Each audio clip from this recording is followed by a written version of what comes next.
dust, dirt, and grime on everything in here is a testament to how long it has been since I last set foot in this old house on the hill. Everything looks so grim, so bleak. The dolls Lorelei used to play with, the couch Gilbert used to jump on. This was once a vibrant and jovial house on the hill, before everything happened. How Lorelei has told the story these last few years of what happened in the asylum and in this house is only a small fraction of everything that happened. How my babies and their cousins and half-siblings remember things is only one side of the truth. But now, it would be the just thing to allow me to tell it from my perspective, what happened for all of those years. See, Gilbert, as we all know, is the firstborn. Right after him came Lorelei. Things seemed to be going great for the first few years of their lives, but everything began to take a very uncomfortable turn. Right around the time Lorelei turned 7 or so. See, we would get constant calls at home from 3 random women who claimed to be the mothers of Gunnar's children. Gunnar at first claimed he didn't know what they were talking about. I questioned his loyalty to me a lot of the time, but he always told me these women are just prank callers who don't know what they're talking about. See, life as the wife of a well-known priest can be a blessing and a curse. You can have the best life in the house on the hill like I did. Or you can have the worst life in the house on the hill like I did.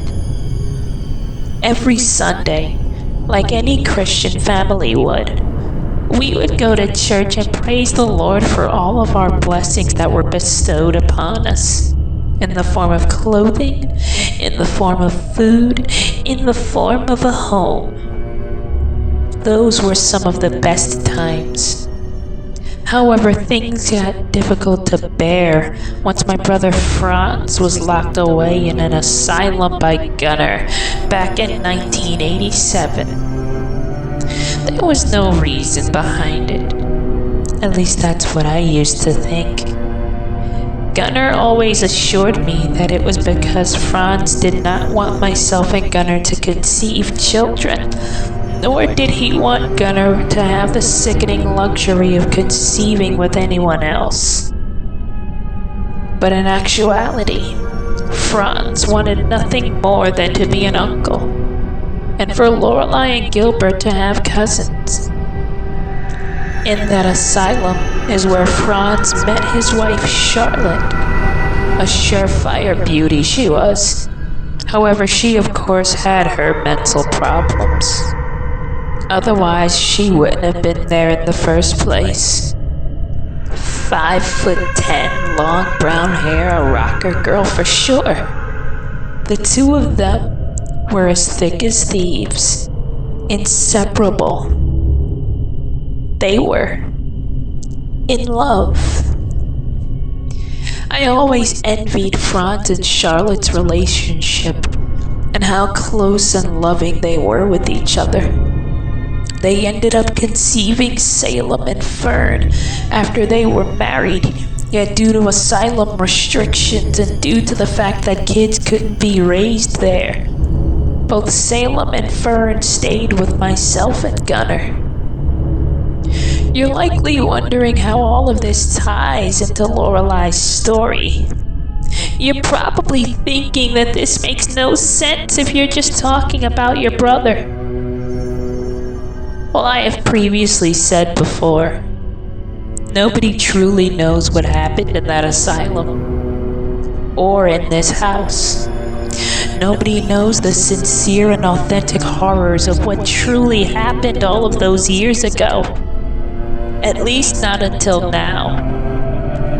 Circling back to the random calls at home, There was a time after Gilbert and Lorelei were old enough to go to school where I was home alone and Gunnar was still at the church. The phone rang. I answered it, and the 3 women who claimed to be the mothers of Gunnar's other children were on the other end of the line. They asked me if I was willing to meet up with them. I was confused, but agreed, because Gunnar always seemed like he was hiding a lot of information that I deserved to know. So us 4 women met up at a coffee shop on the other side of town. We began to converse what had been going on with Gunnar, and it was revealed to me that he in fact was the father of their children. Unfortunately, though, it was not by choice. 1993 was a strange and bizarre time. In Gunnar's case, it was truly sickening. What he had done to me was the sheer antithesis of what he had done to them. Sybil, the mother of Blake, Sierra, and Eric, then spoke. She said, "We're not the only ones who he has pillaged. There is one other." I was confused, upset, enraged. Not at these women after they explained everything to me, but at Gunnar for lying to me and hurting innocent people. So I asked with a straight look on my face, "Who else has he forcibly made bear children aside from you 3? And not even 2 seconds later, Anna, who was Aubrey's mother, and Juno, Alessia and Narcissa's mother, stood up along with Sybil, pointed at the coffee shop door, and said, "Her." In that doorway stood what turned out to be something I thought was a mirage. Somebody who I thought was a hallucination, an illusion. But alas, it was the real thing. It was Franz's wife, Charlotte, who appeared to be 6 months pregnant and looked extremely hurt and sorrowful for not saying anything sooner. She approached our table crying, and us 4 women hugged her. I asked if Franz knew. She nodded, crying, saying there was nothing he could do because Gunnar, being the owner of a multitude of asylums, was moving my brother from institution to institution every couple of months to ensure that his initial goal was met. Lord only knows how many of the women that sadistic bastard raped and pillaged so that they may bear his child. But Gunnar, ever the smooth talker, ever the master manipulator, he always found a way to cover his tracks. But eventually he started slipping. When he started messing with our babies. He knew that I knew. He just didn't want to risk word getting out. As per his reputation as Frankfurt's most high-profile priest. It made me wonder a lot of things. And then it hit me. He did to me what he did to these 4 women. He hurt me. He raped and pillaged me. I do love my babies, as well as the babies of the other 4 women. But oh, how I wish we met another way. And oh, how I wish they were still here. These girls were hell-bent on putting an end to Gunnar. So we planned for years how to rid this world of him. However, right around the time where we had our plan fully in motion and ready to execute, and this is after Charlotte had what was her 3rd and final child, 1997, I believe. Charlotte was found beheaded in a park not too far from Lorelei's favorite art museum. I had spoken to her the week prior to her death on that cold wintry night in February 1997. And Charlotte said to me what I'll never forget. She told me, Avenge us all should we disappear from this world. For when we do, Gunnar will be the culprit. He is hot on our trail and knows what we are up to. After Charlotte's death, I set up a meeting with Juno, Anna, and Sybil at our secret hideout in Stuttgart, where we had to make our next move and fast. Because not only was Gunnar hot on our trail, but he was also pillaging and murdering women all over Europe now. And he was building a cult that was forced to believe that this kind of behavior was acceptable.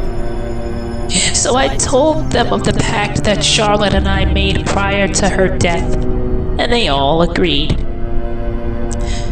Juno, though, said something to me that I'll never forget.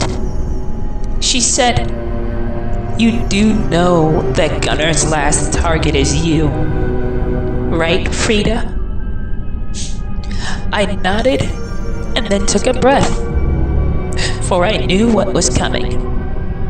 We all took separate rides back to Frankfurt, myself being last, of course, for I went to visit Franz in an asylum not too far from the hideout. He told me that he had been watching over us all as best he could, and he regretted not being able to stop Gunnar's masochism from growing. I assured him that one day Gunnar will be laid to rest, one way or another. By the time I had gotten back to Frankfurt that evening, however, I was met by Sybil and Anna, who told me that Juno was shot in the back of the head by Gunnar. We all headed back to this here house on the hill that day, with all our babies in the house just having fun, doing the things that kids do. Gunnar, though, was nowhere in sight, which was a relief yet worrisome, because what father leaves his kids all alone at home? For the kids' sakes, we had to pretend like nothing was wrong. However, the only one who truly knew the opposite of that was Lorelei. She and I have the kind of mother-daughter connection where you could tell something wasn't right just by looking at each other in times of grimness. 6 months later, around late August or so, us remaining 3 matriarchs began experiencing even more sick and twisted abuse at Gunnar's hand, ranging from starvation to more beatings to extended hospital stays. We were mentally broken, spiritually defeated, yet we were still alive. None of the children aside from Lorelei knew what was happening. She was always an observant young girl. She knew of our plans and swore to never tell them. But considering where we are in present time, and considering that Gunnar has been revealed, I would be remiss if I didn't say anything.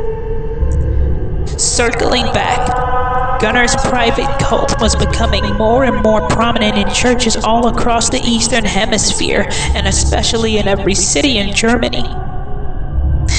He called this group Ivory Ascendancy, a group that has, as of this day, 700,000 members across 15 countries. By the time us matriarchs were prepared to strike, we realized that we were going to need to be more like sleuths to decapitate the sadistically serpentine Gunnar.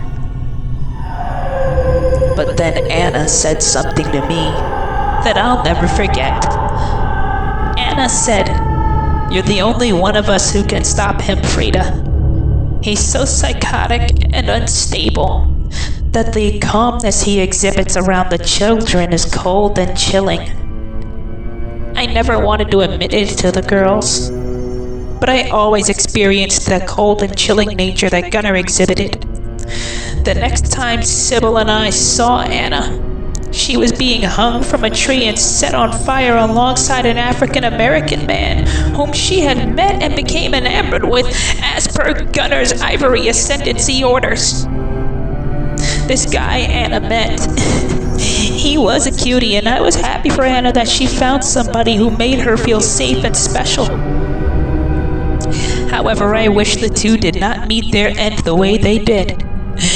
Up to that point, it was the most horrifying thing I had ever seen. A couple of years after that, around the time of the turn of the millennium, all of our children began growing and slowly blossoming into fine young men and women. But yet Sybil and I had to stay on our toes when it came to Gunnar, because again, he knew that we knew. He would whisper to us, "You two are my next victims, but play nice and I won't hurt you." He tried his best to instill fear in us, but we wouldn't break, not even for a second. Around St. Patrick's Day 2000, which was coincidentally my birthday, and Gunnar's favorite holiday considering his Irish roots, myself and Sybil gathered the children around the living room.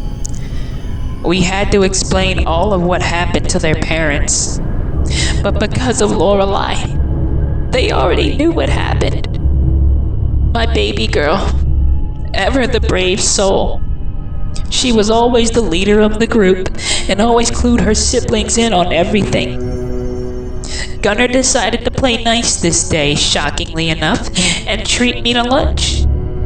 I thought nothing of it despite being extremely uncomfortable with the idea. So I went along with him.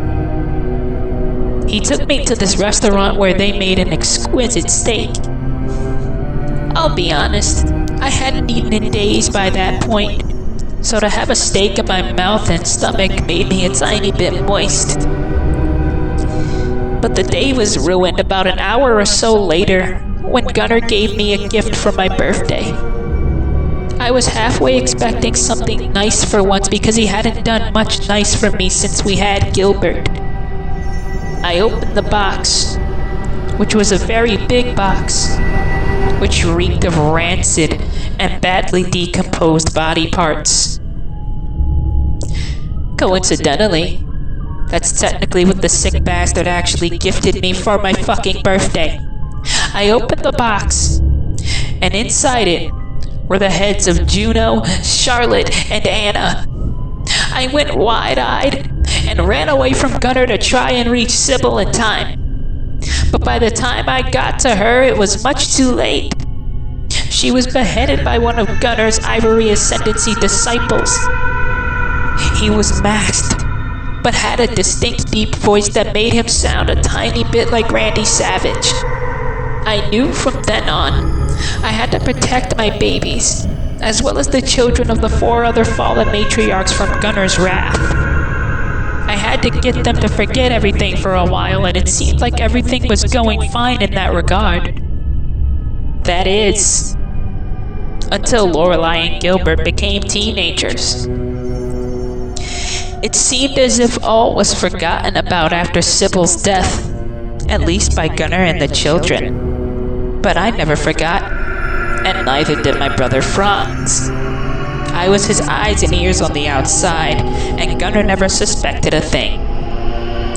However, as you all have heard the story from my Lorelei, how she told it was that Gilbert forcibly touched and ravaged her with sickening enjoyment.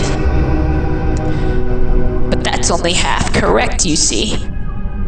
Because while that is true, Gilbert was truthfully sickened by these actions. He was forced to do these things to poor Lorelei, and I had to sit in the other room against my will with Gunnar and listen to the blood-curdling screams of horror from my baby girl and cries of heartbreak, agony, and woe from my poor Gilly.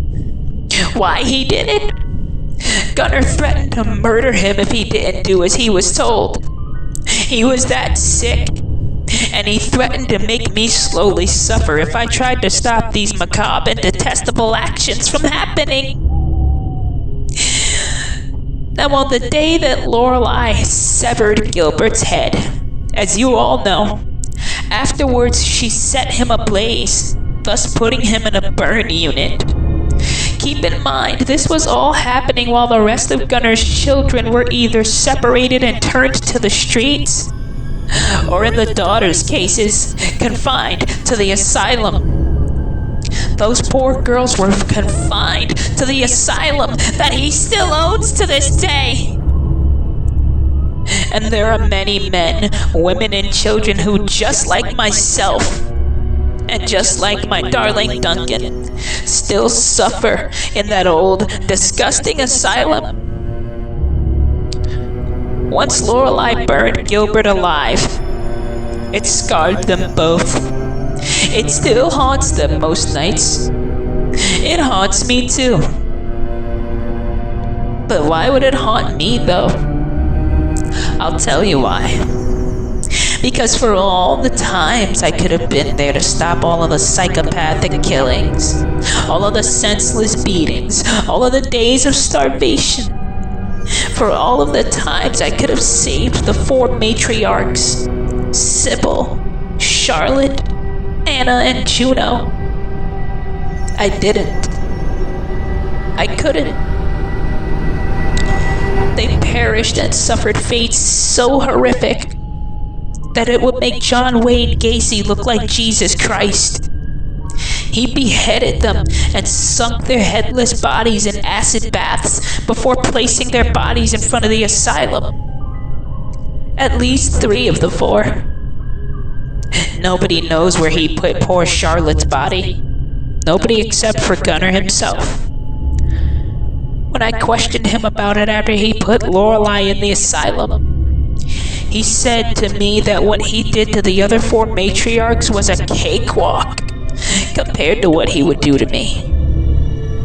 I had no earthly idea what a rude awakening I was in for, because starving me to him wasn't enough.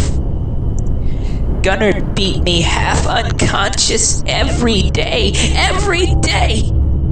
with belt buckles, whips, his bare fucking hands. The sick fuck electrocuted me twice. He ripped my goddamn eye out and fucking ate it in front of me. You know what's worse though? He locked me in a rusty dog cage and refused to let me bathe or properly use the bathroom. He made me feel like a rabies-infested feral animal at times, but I still protected him. Protected his position at church, hoping things would change, hoping that he would see how wrong he was, but he wouldn't change. Not for me. Not for his kids. Not for anyone. And if he did change, it was certainly for the worse. I am literal living proof of that. Especially considering that the disturbed, twisted bastard went so fucking far as to try to skin me alive!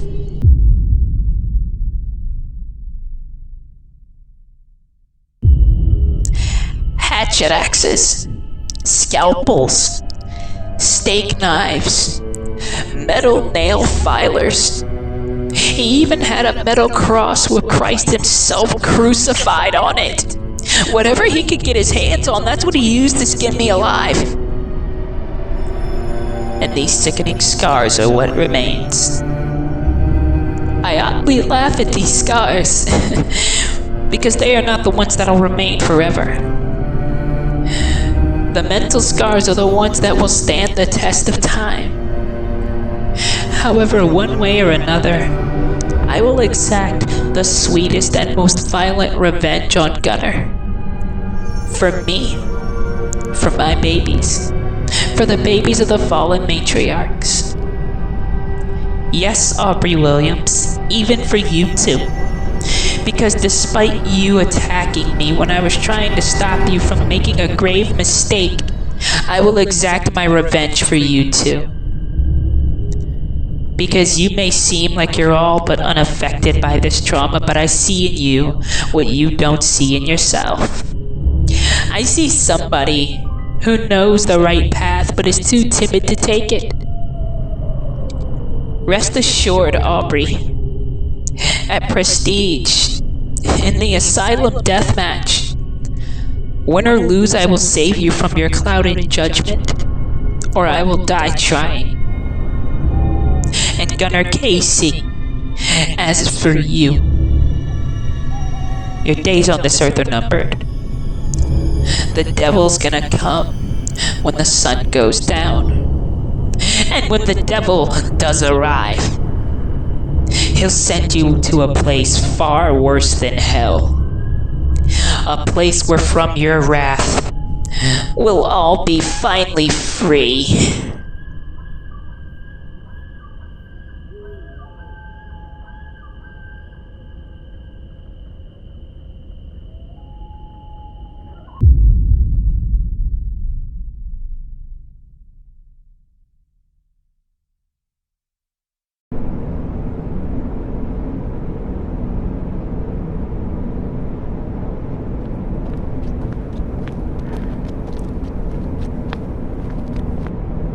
Well, hello, little sister. It's been a very long time. We have some work to do.